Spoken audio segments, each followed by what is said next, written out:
कहानी है रामपुर गांव की, जहां के मर्द महिलाओं को हमेशा नीचा दिखाने की कोशिश में रहते। अरे अभी तक खाना नहीं आया। क्या मुझे एक और शादी करने की जरूरत है? नहीं जी नहीं, ऐसा मत करना, वरना मैं कहाँ जाऊंगी। खाना लेकर मैं अभी आई जी। गांव की पंचायत में भी फैसले हमेशा औरतों के खिलाफ ही रहते। मैं जो फैसला सुनाता हूँ वो भगवान की आज्ञा होती है। इस लड़के ने अपने मन से शादी करके अच्छा नहीं किया। लड़के को घर भेज दो और इसकी शादी इसकी जाति की किसी लड़की से करवा दो। लेकिन ये लड़के, इसे तो गांव के बाहर निकाल दो। नहीं नहीं जमींदार साहब, ये क्या बोल रहे हैं? ऐसा नहीं हो सकता। मेरी बेटी मासूम है, इसे अच्छे बुरे की समझ नहीं है। अरे कहाँ जाएगी ये बेचारी? कहाँ जाएगी? इतनी चिंता है तो पूरे परिवार का गांव निकाला कर देते हैं। बेचारे पूरे बसे बसाए परिवार को गांव छोड़ना पड़ता है। चाहे जो हो, अगर बेटियों को कंट्रोल नहीं कर सकते तो गांव में रहने का कोई मतलब नहीं है। यहाँ औरतों को दब कर रहना होगा। कोई भी अपने हिसाब से कुछ नहीं कर सकता। सब ईश्वर की मर्जी से ही होगा। तभी गांव का एक आदमी दौड़ा दौड़ा आता है। सरपंच साहब, जमींदार साहब, वो कालिया है ना, उसकी बेटी पढ़ने के लिए शहर जा रही है। अच्छा, ये कब हो गया? और कालिया की हिम्मत कैसे हो गई ऐसा करने की? लेकर आओ उसे और उसकी बेटी को। बस फिर क्या था, हाजिर हो जाते हैं कालिया और उसकी बेटी सरपंच के सामने। और कालिया, ये क्या सुनने में आ रहा है? बेटी को इंजीनियर बना रहा है तू? और ये बता, गांव में तो स्कूल नहीं है, फिर कहाँ से इतनी क्लास पास कर गई तेरी बेटी? राधा, जो कि कालिया की बेटी है, उसे लगता है कि सरपंच उसकी तारीफ कर रहे हैं।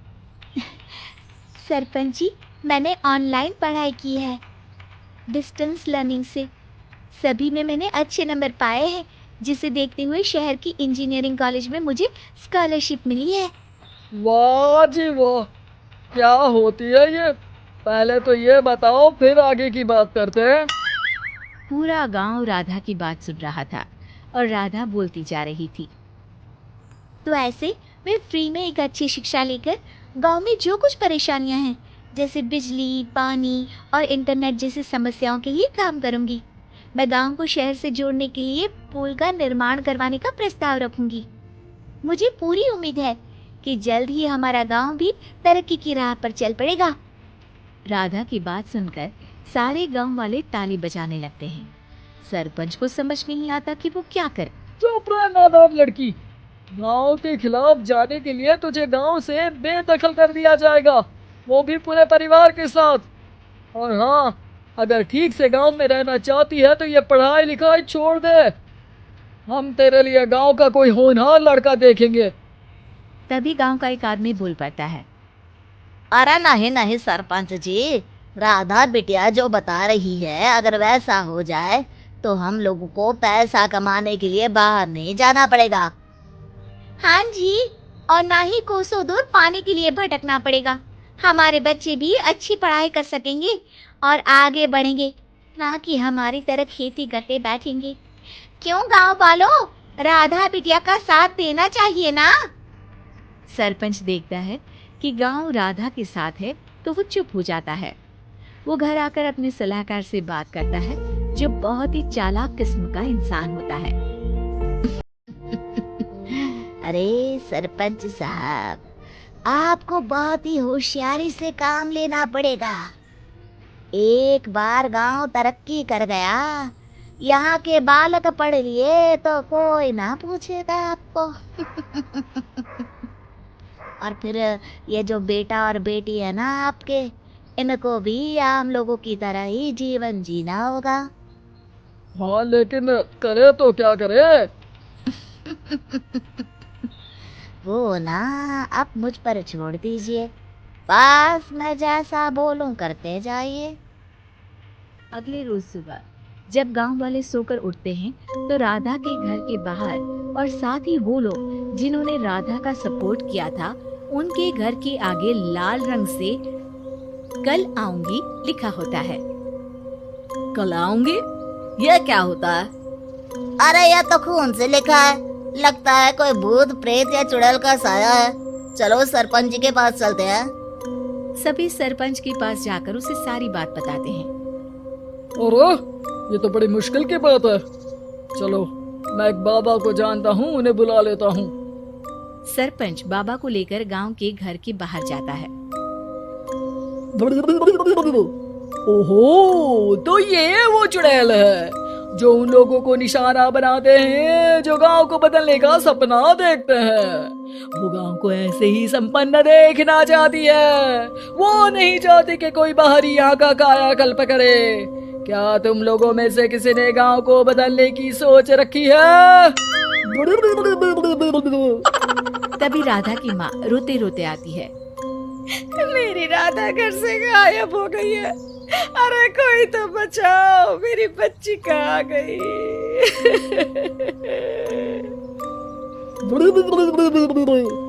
ले गई वो चुड़ैल, तेरी बच्ची को ले गई।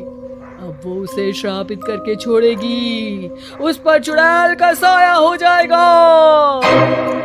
तभी बुरी सी हालत में राधा भी वहाँ आ जाती है। उसके बाल चुड़ैल की तरह फैले होते हैं और कपड़ों में खून लगा होता है।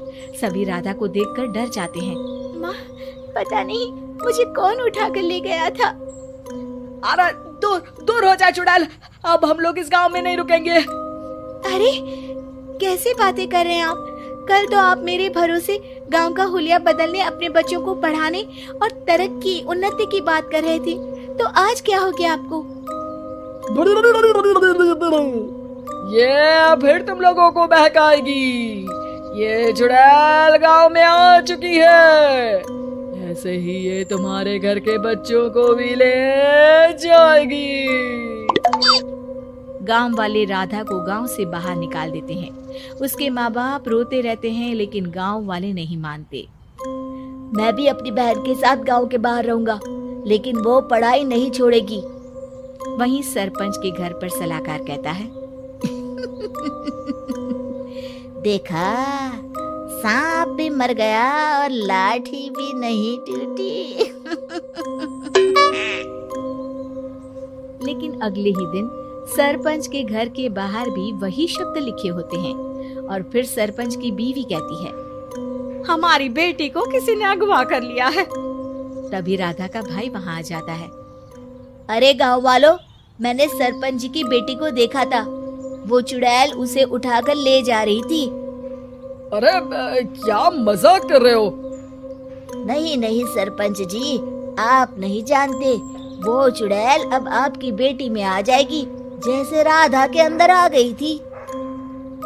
तभी सरपंच की बेटी वैसी ही हालत में वहाँ आती है जैसे राधा आई थी। पापा, पता नहीं कैसे मैं गायब हो गई थी। चुड़ैल, इसके अंदर भी चुड़ैल का साया है, मारो इसे। अरे नहीं नहीं, इसे भी राधा के पास गांव के बाहर ही भेज दो। अरे चुप रहो, मेरी बेटी कहीं नहीं जाएगी और चुड़ैल वुड़ैल कुछ नहीं होता है। अरे कैसे बात कर रहे हो सरपंच जी? आप तो बोल रहे थे कि आपका फैसला भगवान का ज्ञान होता है, तो अपने पर बात आई तो अब आप ऐसे बोल रहे हैं। अरे ना ना ना, आपको अपनी बेटी को त्यागना ही होगा। अरे बुलाओ बाबा को।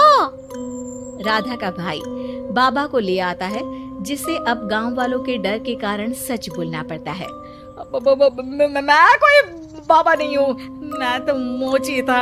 ये सलाहकार महोदय ने मुझे कहा था एक्टिंग करने को। वो मुझे पैसे देने वाले हैं। अब मुझे माफ कर दो। गलती हो गई, मुझे माफ कर दो। तभी वहाँ राधा आ जाती है। देखा सरपंच जी, जब गांव के बच्चे साक्षर होंगे तो आप जैसे लोगों की चालाकी नहीं चलेगी।